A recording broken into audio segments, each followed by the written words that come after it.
तुमने last time हाँ कब बोला था जब तुम्हारा दिल जोर जोर से ना चिल्ला रहा था? तुम्हें उस रिलेशन से बहुत ज्यादा प्रॉब्लम थी, फिर भी तुम रुके रहे। तुम्हारे पास वो फेवर कंप्लीट करने के लिए बिल्कुल भी टाइम नहीं था, पर फिर भी वो कर दिया। तुम्हें उस जॉब में बिल्कुल भी इंटरेस्ट नहीं था, पर तुम रुके रहे। तुम वीक नहीं हो, तुम स्टूपिड नहीं हो, ठीक है? तुम मैन्युपुलेटेड हो। और सबसे स्कैरी बात पता है क्या है?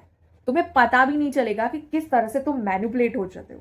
अक्सर हम ऐसे कुछ काम में एंगेज हो जाते हैं जो हमें करना नहीं होता, इनवॉलेंटरी हमसे कोई करवा लेता है। वो रियलाइजेशन हमें जाके कहीं दूर पता चलता है कि हाँ यार, हम मैनिपुलेट हो गए। मेरे साथ इस वीडियो में बने रहिए, क्योंकि मैं आपकी लाइफ आज के बाद चेंज कर दूंगी। आपका पूरा पॉइंट ऑफ व्यू जो होता है वो चेंज कर दूंगी। और इस वीडियो में आपको बताऊंगी कि मैनिपुलेशन होता क्या है और इससे कैसे बचे, क्योंकि जाने अनजाने में हम ये सारे चोचले में फंस जाते हैं और कहीं ना कहीं हम अपने आप को यूज्ड हुआ पाते हैं। तो कैसे अवेयर बने इससे और कैसे मैनिपुलेशन को अपने बेनिफिट में यूज करें, उसको जानने के लिए मेरे साथ वीडियो में बने रहिए। Hi, my name is Ritu Patel. I want to be the bold personality. And आज की कॉन्वर्सेशन थोड़ी सी अनकंफर्टेबल होने वाली है, क्योंकि हम बात कर रहे हैं मैनिपुलेशन के बारे में। ऑन एन एवरेज एक इंसान के साथ दिन में 5 to 7 टाइम मैनिपुलेशन होता है। मैनिपुलेशन होता कहाँ से? एडवर्टाइजमेंट देखने से, सोशल मीडिया एड से, ये हमारे साथ रहने वाले फ्रेंड्स, कुलीग या तो फैमिली मेंबर्स तक करते हैं। और सबसे बड़ी बात यह है कि अक्सर लोगों को ये पता ही नहीं चलता। अब तुम्हें ये वीडियो क्यों देखनी चाहिए? क्योंकि मैं इस वीडियो में बताऊंगी कि मैनिपुलेशन तुमसे क्या छीन रहा है जो तुम अनजान हो। पहली चीज, वो तुम्हारा टाइम छीन रहा है। अक्सर तुम ऐसे काम करने में अपना टाइम वेस्ट करते हो जो तुम करना ही नहीं चाहते थे। दूसरी चीज, तुम्हारे रिसोर्सेज। मैनिपुलेशन तुम्हारा टाइम, एनर्जी, अपॉर्चुनिटी और सबसे बड़ी बात, पेशेंस छीन लेता है। तीसरी चीज, वो तुम्हारी आइडेंटिटी छीनता है। मैनिपुलेटेड लोग जानते ही नहीं है कि वो एग्जैक्टली है क्या। अक्सर तुमने पाया होगा कि तुम चाहते क्या हो वही तुम्हें पता नहीं होता है। इस वीडियो के एंड तक बने रहिए। मैं आपको वीडियो के एंड तक आते आते ऐसे टिप्स एंड ट्रिक्स देने वाली हूं जिससे आप कभी भी मैनिपुलेशन तो क्या, किसी के भी जासे में नहीं आएंगे। चलो जानते हैं कि मैनिपुलेशन है क्या। मैनिपुलेशन एक साइकोलॉजिकल प्रैक्टिस है जिसमें हम किसी के बिहेवियर से, किसी के थॉट प्रोसेस से और किसी के फीलिंग से इन्फ्लुएंस हो जाते हैं फॉर द डिसेप्टिव एक्ट जो हमें करवाना होता है, which is basically of manipulators. हम मैनिपुलेटर्स की बातों में आ जाते हैं, उनके डिसीजन से, उनकी बातों से इन्फ्लुएंस हो जाते हैं और उनको जो करवाना होता है वो हम कर देते हैं। चलिए जानते हैं परसुएशन और मैनिपुलेशन के बीच का की डिफरेंस। अब परसुएशन क्या होता है? परसुएशन ट्रांसपेरेंट होता है, इसमें दोनों पार्टीज का फायदा होता है।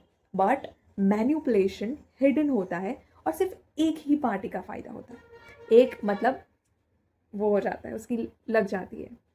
सो मैनिपुलेटर्स वेनरेबली आपके सेंटिमेंट्स को हार्म करते हैं। फर्स्ट ऑफ ऑल, तुम फील करोगे फॉर अप्रूवल सीकिंग, मतलब कि तुम्हें फील होगा कि अगर मैंने मना कर दिया तो मैं सबके सामने बुरा लगूंगा, तो आप आसानी से मना नहीं कर पाते, हाँ कर देते सिचुएशन के लिए। दूसरे, आपके अप्रूवल सीकिंग को वो स्नैच करता है। आप सोचोगे कि उसने मेरे लिए कुछ किया है तो मुझे भी कुछ करना पड़ेगा, अदरवाइज ये फेयर प्ले नहीं होगा। सो आप आसानी से उससे इन्फ्लुएंस होके जो काम वो बोलते हैं कर देते हैं, क्योंकि आपको लगता है कि मैं कर्ज में हूँ। आपको लगता है, मिडिल क्लास वाली फीलिंग आती है आपको दिमाग में। तीसरे, आपके कॉन्फ्लिक्ट करने के डर को।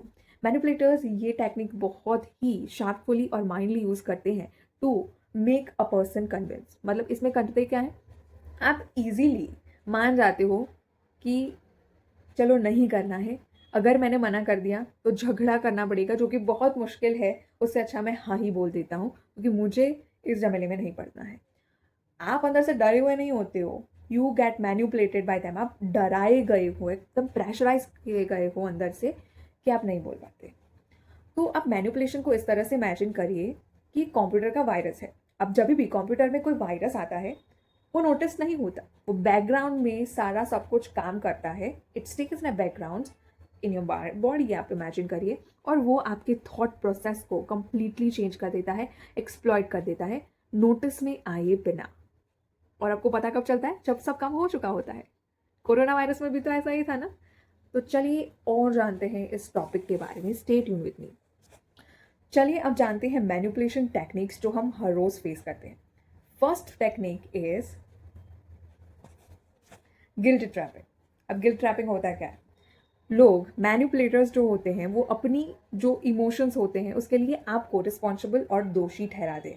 इसको एक एग्जाम्पल लेकर समझते हैं। फॉर एग्जाम्पल कॉलेज का सिनेरियो है, आप हॉस्टल में रहते हैं विथ योर रूममेट्स ना, आपके फाइनल एग्जाम्स आ रहे हैं। सो अगले दिन रात को आप फाइनल्स के लिए प्रिपेयर करते हैं टुगेदर, बट आपके फ्रेंड्स की प्रिपरेशन हुई नहीं है तो वो कहते हैं यार यार मेरा तो कल एग्जाम है, मैंने तो कुछ प्रिपेयर ही नहीं किया है, मैं तो फेल हो जाऊंगी क्योंकि तुम मेरी हेल्प नहीं कर रहे हो। अब वो जानता है कि तुम हो टॉपर, तो अब बटरिंग कर रहा है। कैसे फ्रेंड हो यार, तुम्हें पता है मैंने तुम्हारी हेल्प करी थी उस दिन, अगर तुमने आज मेरी हेल्प नहीं की तो मैं फेल हो जाऊंगा। नाउ की पॉइंट, अभी मैनिपुलेशन कहाँ है? वो तुम्हारी उसकी लैक ऑफ प्रिपरेशन को तुम्हारी रिस्पॉन्सिबिलिटी गिनवा रहा है। अब तुम इसमें कैसे रिएक्ट करोगे? तुम रिएक्ट करोगे, you will start feeling guilty, instant guilt आ जाएगा, यार मैं सेल्फिश तो नहीं बन रहा उसको हेल्प करके। दूसरे वो ऑब्लिगेशंस को वो करेगा, उसने मेरी हेल्प तो करी थी, अगर मैंने नहीं किया तो वो कर्ज लग जाएगा, दैट वन ऑब्लिगेशंस। और तीसरा वो कॉन्फ्लिक्ट पर ले आएगा, तुमको करने की एबिलिटी छीन लेगा, यार अगर उसने दूसरों को बता दिया तो क्या होगा। सो ये सारी सिचुएशन फेस करते हैं। अब यहाँ पे प्रॉब्लम क्या है कि वो उसकी लैक ऑफ प्रिपरेशन को तुम्हारी रिस्पॉन्सिबिलिटी गिनवा रहा है, मतलब तुम हो रिस्पॉन्सिबल, वो ऐसा गिनवा रहा है कि याद है तुम्हें मैंने तुम्हारी हेल्प करी थी। रिस्पॉन्सिबिलिटी आ गई ना कि तुमको भी वो कंपनसेट करना होगा, ठीक है। तो अब इसमें स्मार्टली रिएक्ट कैसे कर सकते हैं उसको जानते हैं। सो रिएक्ट स्मार्टली, आप ऐसा कह सकते हो कि हाँ यार एग्ज़ाम की प्रिपरेशंस तो मेरी भी नहीं हुई है, मेरा भी कल एग्ज़ाम है, अगर तुम्हें चाहिए तो मैं अपने नोट्स शेयर कर सकती हूँ, हम साथ में पढ़ लेंगे और जो रिजल्ट आएगा उसको साथ में सेलिब्रेट करेंगे। मैं तुम्हारी हेल्प कर सकती हूँ by giving you notes, but मैं तुम्हारे लिए पढ़ नहीं सकती हूँ, पढ़ाई तुम्हें खुद करनी पड़ेगी। तो इस सिचुएशन में हमने किया क्या, कैसे डिफेंड किया कि हमने उसकी इमोशंस को रिस्पेक्ट किया और उसको कंपेंसेटिवली शेयर किया, बट हमने उसकी फॉल्स रिस्पॉन्सिबिलिटी नहीं की ली कि हमने उसको हेल्प नहीं किया, उसकी वजह से वो फेल हो जाएगी या फिर हमारी वजह से वो कल अच्छा स्कोर नहीं कर पाएगी। चलिए अब जानते हैं practical and effective ways to stay away from this guilt trapping. First point सबसे इम्पॉर्टेंट पॉइंट है जो हम सबको आइडेंटिफाई करना होगा। देखिए, हमें रेड फ्लैग लैंग्वेज जो होती है मैनिपुलेटर्स की वो जाननी होगी। ऑफन आप सुनते होंगे कि मैंने तुम्हारे लिए बहुत कुछ किया है, अब तुम्हें भी मेरे लिए करना चाहिए। वो फिर ऐसा भी बोलेंगे कि हाँ नहीं तो मैं ही बुरा हूँ ना, सिर्फ हर टाइम मैं ही करता रहूँ, तुम तो कुछ करो, तुम्हारी तो कोई गलती नहीं है, ठीक है। तो ये ऑफनली स्टेटमेंट्स बोलते हैं और देखिए वो आपको उनकी फीलिंग्स के लिए रिस्पॉन्सिबल करवाएंगे कि ये सब तुम्हारी वजह से हुआ। तो तुम्हें यहाँ पर रुक के थोड़ा वेट करके समझना है कि ये मैनिपुलेशन है और तुम्हें क्लियर जवाब देना है कि देखो इसके लिए मैं रिस्पॉन्सिबल नहीं हूँ, मैं तुम्हारी फीलिंग्स को समझती हूँ बट मैं इसकी रिस्पॉन्सिबिलिटी नहीं लेती हूँ, I am not responsible for it.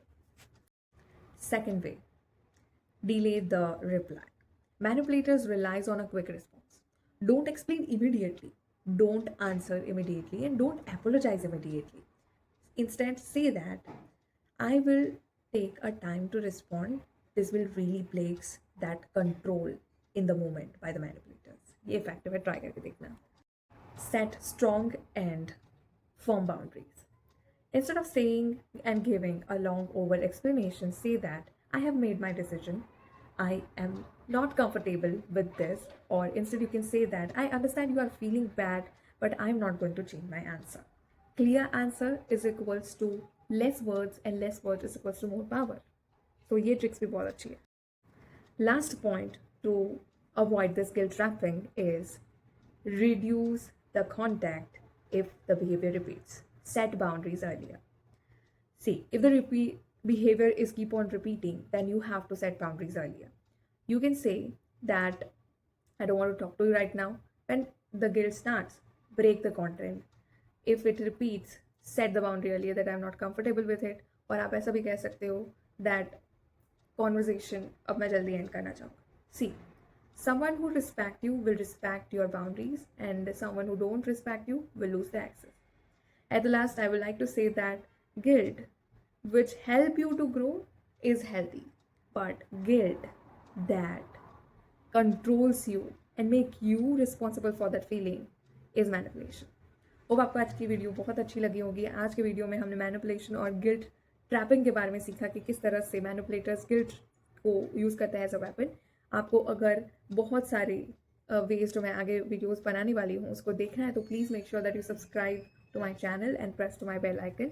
और if you want some suggestions और कोई भी डाउट्स है तो प्लीज़ मुझे कमेंट सेक्शन में बताइए, मैं आपको बहुत अच्छे से रिप्लाई करूँगी and I will try to solve your problem. क्योंकि मुझे चाहिए कि मैनिपुलेशन ना सबको पता होना चाहिए, क्योंकि डेली लाइफ प्रैक्टिकल लाइफ में अगर आप जा रहे हैं तो बहुत सारी सिचुएशंस में हम ये प्रॉब्लम्स को फेस करते हैं जहाँ पर हमें रिस्पॉन्ड नहीं पता होता। तो मैं ट्राई करूँगी बाय गिविंग एग्जाम्पल्स कि हम इस मैनिपुलेशन को पूरा ब्रेक डाउन करें, अंडरस्टैंड करें, जिससे कि हम कोई चीज़ में मैनिपुलेट ना हो जाए। सो बहुत सारे आगे वीडियोस में ला रही हूँ like gaslighting and many more. So stay tune for part 2 with me and let's be bold together, क्योंकि बोल्ड बनने से बहुत ज़्यादा खुशी मिलती है और मैं चाहती हूँ ये खुशी आप भी एक्सपीरियंस करें, इसलिए मैनिपुलेशन को थोड़ा बहुत जान लें।